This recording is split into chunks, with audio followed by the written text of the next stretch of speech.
ಸೋಮೇಶ್ವರನ ಶತಕ ಅಂತಕ್ಕಂಥದ್ದನ್ನ ಬರೆದಿರ್ತಕ್ಕಂಥವ್ರು ಹುಲಿಗೆರೆ ಸೋಮನಾಥ ಅಂತಕ್ಕಂತಹ ವ್ಯಕ್ತಿ. ಈ ಒಂದು ಹುಲಿಗೆರೆ ಸೋಮನಾಥರವರು 1599ರಲ್ಲಿ ಧಾರವಾಡ ಜಿಲ್ಲೆಯ ಶಿರಹಟ್ಟಿ ತಾಲೂಕಿನ ಹುಲಿಗೆರೆ ಅಂತಕ್ಕಂಥ ಒಂದು ಗ್ರಾಮದಲ್ಲಿ ಜನಿಸಿದ್ರು. ಇವರು ಕನ್ನಡ ರತ್ನ ಕರ್ನಾಟಕ ಅಂತಕ್ಕಂಥ ಕೃತಿಯನ್ನು ಬರೆದಿದ್ದಾರೆ. ಇವರ ಅಂಕಿತ ನಾಮ ಹರಹರ ಶ್ರೀ ಚನ್ನ ಸೋಮೇಶ್ವರ ಅಂತಕ್ಕಂಥದ್ದು. ಇದರಲ್ಲಿ ಸೋಮೇಶ್ವರ ಶತಕ ಅಂತಕ್ಕಂಥ ಒಂದು ಶತಕದಲ್ಲಿ ರಾಜನ ಕೆಲಸ ಏನು, ಮಗನ ಕೆಲಸ ಏನು, ಹೆಂಡತಿಯ ಕೆಲಸ ಏನು, ಮಂತ್ರಿಯ ಕೆಲಸ ಏನು, ಯೋಧನ ಕೆಲಸ ಏನು, ಇದೇ ರೀತಿ ಪ್ರತಿಯೊಬ್ಬ ವ್ಯಕ್ತಿಗಳ ಋಷಿಮುನಿಗಳು ಯಾವ ರೀತಿ ಇರಬೇಕು, ಪ್ರತಿಯೊಂದು ವಿವರಣೆಯನ್ನ ಸವಿವರವಾಗಿ ಕೊಡ್ತಾ ಹೋಗ್ತಾ ಇದ್ದಾರೆ. ಇಲ್ಲಿ ಯಾರೋ ಹುಲಿಗೆರೆಯ ಸೋಮನಾಥ ಅಂತಕ್ಕಂತಹ ವ್ಯಕ್ತಿ. ಹೌದು, ಪ್ರತಿಯೊಬ್ಬ ವ್ಯಕ್ತಿಗಳು ಯಾವ ರೀತಿ ಇರಬೇಕು ಅಂತಕ್ಕಂಥದ್ರೆ ಇದರಲ್ಲಿ ತಿಳ್ಕೊಂಡು ನಾವು ನಮ್ಮ ಒಂದು ಜೀವನವನ್ನ ಬದಲಾಯಿಸಿಕೊಳ್ಬೇಕು ಅಂತಕ್ಕಂಥದ್ದು ಈ ಒಂದು ಸೋಮೇಶ್ವರ ಶತಕದ ಒಂದು ಆಶಯ. ಅದನ್ನು ಬರೆದಿರ್ತಕ್ಕಂಥವ್ರು ಮತ್ತೊಮ್ಮೆ ಹುಲಿಗೆರೆ ಸೋಮನಾಥ. ಇವರ ಕಾಲ 1599. ಧಾರವಾಡ ಜಿಲ್ಲೆಯ ಶಿರಹಟ್ಟಿ ತಾಲೂಕಿನ ಹುಲಿಗೆರೆ ಅಂತಕ್ಕಂಥ ಗ್ರಾಮದಲ್ಲಿ ಜನಿಸಿದ್ರು. ಕನ್ನಡ ರತ್ನ ಕರ್ನಾಟಕ ಅಂತ ಕೃತಿಯನ್ನು ಬರೆದಿದ್ದಾರೆ. ಇವರ ಅಂಕಿತ ನಾಮ ಹರಹರ ಶ್ರೀ ಚನ್ನ ಸೋಮೇಶ್ವರ ಅಂತಕ್ಕಂಥದ್ದು. ನೋಡಿ, ಹಿತವಂ ತೋರುವನ್ ಆತ್ಮಬಂಧು ಪೊರೆವಾತ ತಂದೆ ಸದ್ಧರ್ಮದ ಸತಿಯೇ ಸರ್ವಕ್ಕೆ ಸಾಧನಂ ಕಲಿಸಿದಾತಂ ವರ್ಣ ಮಾತ್ರಂ ಗುರು ಶ್ರುತಿ ಮಾರ್ಗಂ ಬಿಡದಾತ ಸುವ್ರತಿ ಮಹಾಸದ್ವಿದ್ಯೆಯೇ ಪುಣ್ಯದಂ ಸುತನೆ ಸದ್ಗತಿ ದಾತನೇ ಹರಹರ ಶ್ರೀ ಚನ್ನ ಸೋಮೇಶ್ವರ. ಇದರಲ್ಲಿ ಹೇಳ್ತಾ ಇದ್ದಾರೆ ತಂದೆ ಅಂತಕ್ಕಂಥವನು ಯಾರು ಅಂತಕ್ಕಂಥವ್ರು ಹಿತವನ್ನ ಬೇರೆಯವರ ಒಳ್ಳೆಯದನ್ನ ಬಯಸ್ತಕ್ಕಂಥವ್ರು, ತೋರುವಂಥವನು, ಬೇರೆಯವರಿಗೆ ಒಂದು ಒಳ್ಳೆಯದನ್ನ ಬಯಸ್ತಕ್ಕಂಥವನು, ಬೇರೆಯವರಿಗೆ ಒಳ್ಳೆಯದನ್ನ ತೋರ್ಪಡಿಸ್ತಕ್ಕಂಥವನೇ ನಿಜವಾದ ಆತ್ಮಬಂಧು. ಆತ್ಮಬಂಧು ಅಂತಂದ್ರೆ ಒಳ್ಳೆಯ ಗಂಡ. ಆತ್ಮಬಂಧು ಅಂತಂದ್ರೆ ಒಳ್ಳೆಯ ಗಂಡ. ನಿಜವಾದಂತಹ ಒಳ್ಳೆಯ ಗಂಡ ಯಾರಪ್ಪ ಅಂತಂದ್ರೆ ಬೇರೆಯವರ ಬಗ್ಗೆ ಒಳ್ಳೆಯದನ್ನ ಬಯಸ್ತಕ್ಕಂಥವನೇ ನಿಜವಾದಂತಹ ಒಳ್ಳೆಯ ಗಂಡ. ನಿಜವಾದ ಗಂಡ ಯಾರು? ಒಂದು ಊಟ ಮಾಡ್ಬೇಕಲ್ಲ ಅವರೆಲ್ಲ, ನಮ್ಮ ಒಂದು ಒಳಿತನ ಬಯಸ್ತಾರಲ್ಲ ಅವರು. ಪೊರೆವಾತಂ ತಂದೆ. ತಂದೆ ಅಂದ್ರೆ ಯಾರು? ಪೊರೆ ಅಂತಂದ್ರೇನು? ಕಾಪಾಡು. ಪೊರೆ ಅಂತಂದ್ರೆ ಹಾವಿನ ಪೊರೆ ಅಲ್ಲ, ಪೊರೆ ಅಂದ್ರೇನು? ಕಾಪಾಡು. ಯಾರು ನಮ್ಮನ್ನ ಕಾಪಾಡ್ತಾರೋ ಅವರೇ ನಿಜವಾದಂತಹ ತಂದೆ. ಸದ್ಧರ್ಮದ ಸತಿಯೇ ಸರ್ವಕ್ಕೆ ಸಾಧನ. ಸದ್ಧರ್ಮದ ಸತಿ ಅಂದ್ರೆ ಉತ್ತಮವಾದಂತಹ ಧರ್ಮ ಮಾರ್ಗವನ್ನು, ಸದ್ಧರ್ಮ ಅಂದ್ರೆ ಉತ್ತಮವಾದಂತಹ ಧರ್ಮ ಮಾರ್ಗವನ್ನು ಅನುಸರಿಸ್ತಾಳಲ್ಲ ಆ ಹೆಂಡತಿಯೇ ಸರ್ವಕ್ಕೆ ಸಾಧನ. ಮನುಷ್ಯನ ಅಥವಾ ತನ್ನ ಗಂಡನ ಸಕಲ ಸುಖಕ್ಕೆ ಮೂಲಭೂತ ಕಾರಣ ಯಾರು ಅಂದ್ರೆ ಹೆಂಡತಿಯೇ. ಅವಳೇನಾಗಿರ್ಬೇಕು? ಉತ್ತಮ ಧರ್ಮ ಮಾರ್ಗವನ್ನು ಅನುಸರಿಸಬೇಕು. ಆ ಧರ್ಮ ಮಾರ್ಗಕ್ಕೆ ಎಡೆಯನ್ನ ಕೊಡಬಾರ್ದು. ಕಲಿಸಿದಾತ ವರ್ಣ ಮಾತ್ರ ಗುರು. ನಿಜವಾದಂಥ ಗುರು ಯಾರು? ವರ್ಣ ಮಾತ್ರ. ವರ್ಣ ಅಂದ್ರೆ ಅಕ್ಷರ. ಒಂದೇ ಒಂದು ಅಕ್ಷರವನ್ನ ಯಾರು ಕಲಿಸ್ಕೊಡ್ತಾರೋ ಅವರೆಲ್ಲರೂ ಕೂಡ ಗುರುಗಳು. ಪಾಠ ಮಾಡೋರು ಮಾತ್ರ ಗುರುಗಳಲ್ಲ. ನಮ್ಗೆ ಯಾವುದೊಂದು ಅಕ್ಷರವನ್ನು ಹೇಳ್ಕೊಡ್ತಾರೆ, ಯಾರು ನಮಗೆ ಒಳ್ಳೆಯ ದಾರಿನ ತೋರಿಸ್ಕೊಡ್ತಾರೋ ಅವರು ಕೂಡ ನಿಜವಾದಂತಹ ಗುರುಗಳು. ಶ್ರುತಿ ಮಾರ್ಗ ಬಿಡದಾದ ಸುವ್ರತಿ. ಸುವ್ರತಿ ಅಂದ್ರೆ ಒಳ್ಳೆಯ ಋಷಿ. ನಿಜವಾಗಿ ಒಳ್ಳೆಯ ಋಷಿ ಯಾರಪ್ಪ ಅಂತಂದ್ರೆ ಶ್ರುತಿ ಮಾರ್ಗವನ್ನು ಬಿಡದಿರ್ತಕ್ಕಂಥದ್ದು. ಶ್ರುತಿ ಮಾರ್ಗ ಅಂತಂದ್ರೆ ವೇದ ಮಾರ್ಗ. ವೇದ ಮಾರ್ಗವನ್ನ ಯಾರು ಬಿಡದಿಲ್ವೋ ಅವನೇ ನಿಜವಾದಂತಹ ಋಷಿಮುನಿ. ಗಂಡರ್ಕರಲ್ಲ ಋಷಿಮುನಿಗಳಲ್ಲ. ನಿಜವಾದಂತಹ ಋಷಿಮುನಿಗಳು ಯಾರಪ್ಪ ಅಂತಂದ್ರೆ ಶ್ರುತಿ ಮಾರ್ಗವನ್ನ ಬಿಡದಂಥವ್ರು. ಅಂತಂದ್ರೆ ಏನು? ವೇದ ಮಾರ್ಗವನ್ನ ಯಾರು ಬಿಡದಿಲ್ವೋ ಅವನೇ ನಿಜವಾದಂತಹ ಋಷಿ. ಮಹಾಸದ್ವಿದ್ಯೆಯೇ ಪುಣ್ಯದಂ. ನಿಜವಾದಂತಹ ಪುಣ್ಯಕರವಾಗಿದೆ ಅಂದ್ರೆ ಬ್ರಹ್ಮವಿದ್ಯೆ. ಬ್ರಹ್ಮವಿದ್ಯೆಯನ್ನು ಯಾರು ಕಲಿತಾರೋ ಅದೇ ನಿಜವಾದಂತಹ ಪುಣ್ಯಕರವಾಗಿರ್ತಕ್ಕಂಥದ್ದು. ಬೇರೆದೆಲ್ಲ ಅಲ್ಲ ಪುಣ್ಯಕರವಾಗಿರ್ತಕ್ಕಂಥದ್ದು. ಪುಣ್ಯಕರವಾಗಿರ್ತಕ್ಕಂಥದ್ದು ಯಾವುದಪ್ಪ ಅಂತಂದ್ರೆ ಬ್ರಹ್ಮವಿದ್ಯೆಯನ್ನು ಕಲಿತಕ್ಕಂಥದ್ದು.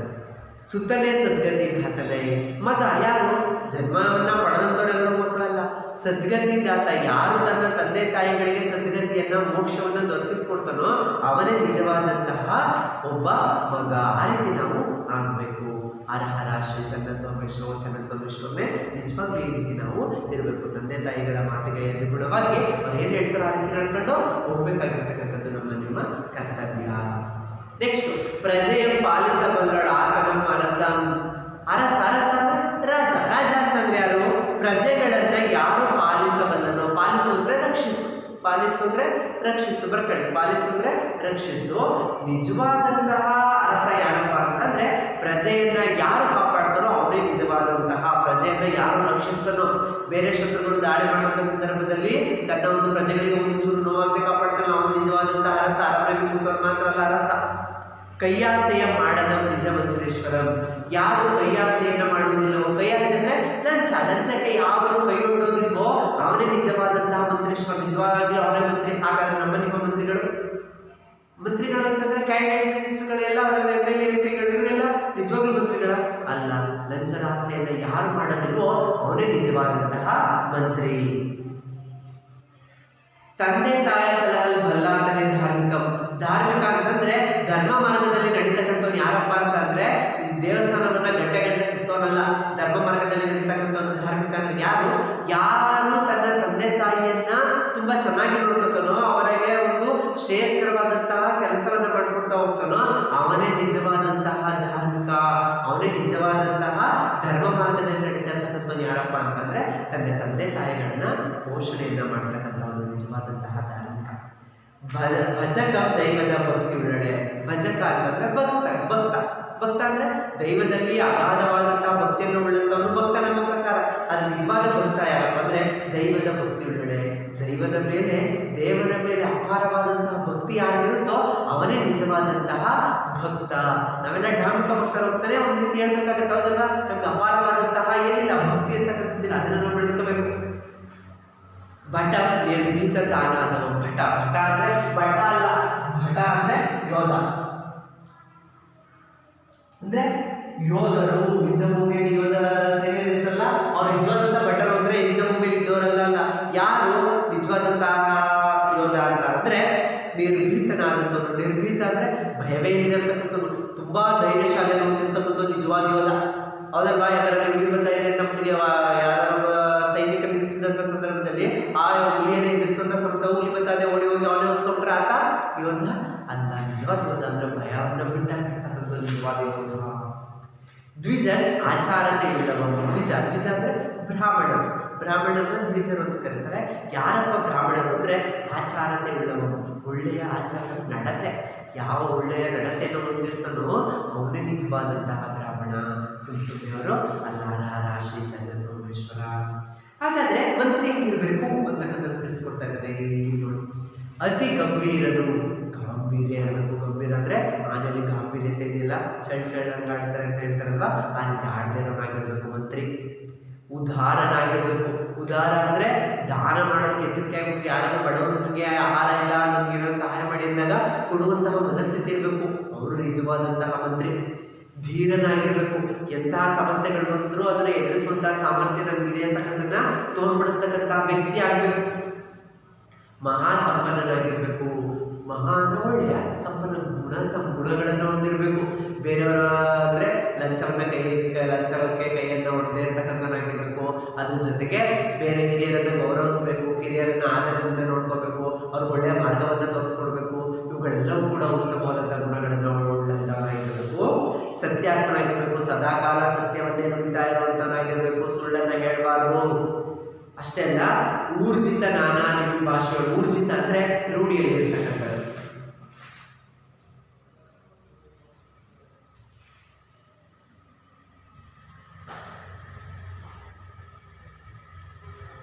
ರೂಢಿಯಲ್ಲಿ ಅಂದ್ರೆ ಬಳಕೆಯಲ್ಲಿ ಇರ್ತಕ್ಕಂತಹ ನಾನಾ ಲಿಪಿ ಭಾಷೆಗಳು.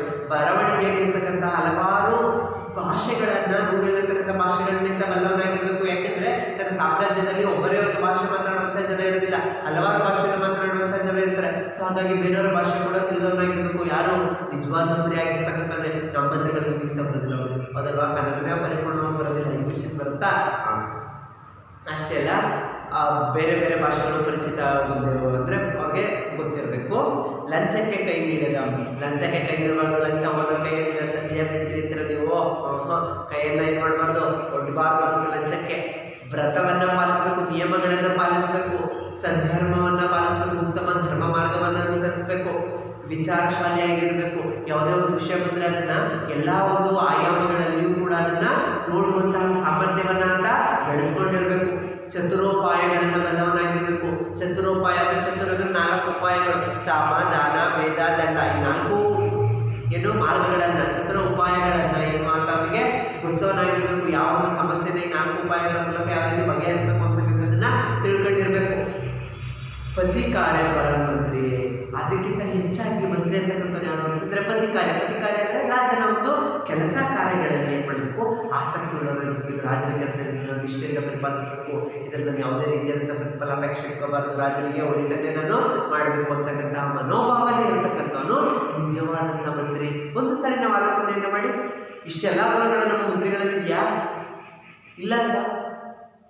ಈ ಎಲ್ಲ ಗುಣಗಳಿರ್ತಕ್ಕಂಥ ವ್ಯಕ್ತಿಯನ್ನು ನಾವು ಮಂತ್ರಿಯನ್ನಾಗಿ ಮಾಡಿದ್ರೆ ನಮ್ಮ ದೇಶ ಅಭಿವೃದ್ಧಿಯನ್ನು ಹೊಂದಿ ನಗಾಲೋಣದಲ್ಲಿ ಸಾಗ್ತಾ ಇರುತ್ತೆ. ಅದಕ್ಕೆ ಇಲ್ಲಿ ಒಂದು ಉದಾಹರಣೆಯನ್ನು ಕೊಡ್ತಾ ಇದ್ದಾರೆ ನೋಡಿ. ಉಡು ರಾಜ, ಉಡು ಅಂತಂದ್ರೆ ನಕ್ಷತ್ರ, ರಾಜ ಅಂದ್ರೆ ಒಡೆಯ. ನಕ್ಷತ್ರಗಳ ರಾಜ ಯಾರು? ಚಂದ್ರ. ಅಥವಾ ರಾತ್ರಿ ಸಂದರ್ಭದಲ್ಲಿ ಎಲ್ಲ ನಕ್ಷತ್ರಗಳಿಗೆ ಬೆಳಕಲ್ಲಿರ್ತಕ್ಕಂಥ ಚಂದ್ರ.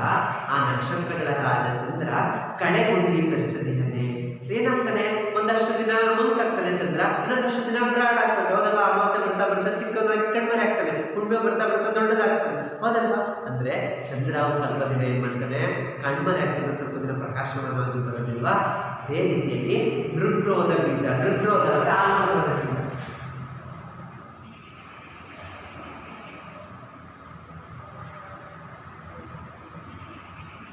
ನೃಗ್ರೋಧ ಅಂದ್ರೆ ಆಲದ ಮರದ ಬೀಜ.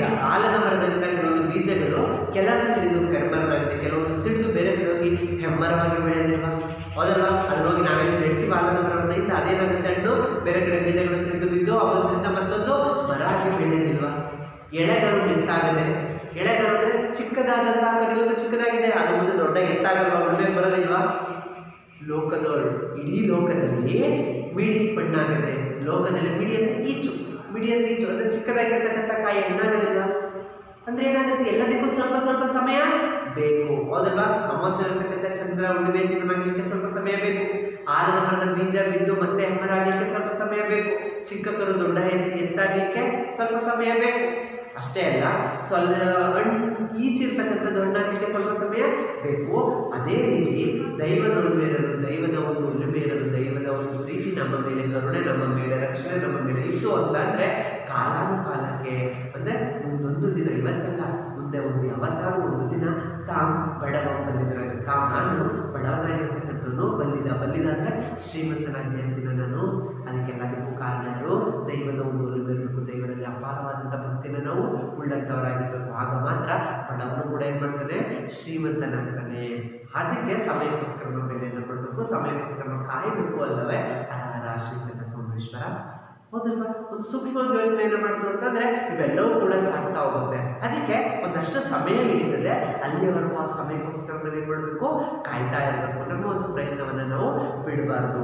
ಏನೇನು ಒಳ್ಳೆಯ ಗುಣಗಳಿದೆ ಅವುಗಳನ್ನ ನಮ್ಮ ಒಂದು ಜೀವನಕ್ಕೆ ಅಳವಡಿಸಿಕೊಂಡು ಆ ಮೂಲಕವಾಗಿ ಜೀವನವನ್ನು ರೂಪಿಸಿಕೊಳ್ಳುವಂಥ ಪ್ರಯತ್ನ ನಮ್ಮದಾಗಿರ್ಬೇಕು ಅಂತ ಇಲ್ಲಿ ತಿಳಿಸ್ಕೊಡ್ತಾ ಇದ್ದಾರೆ.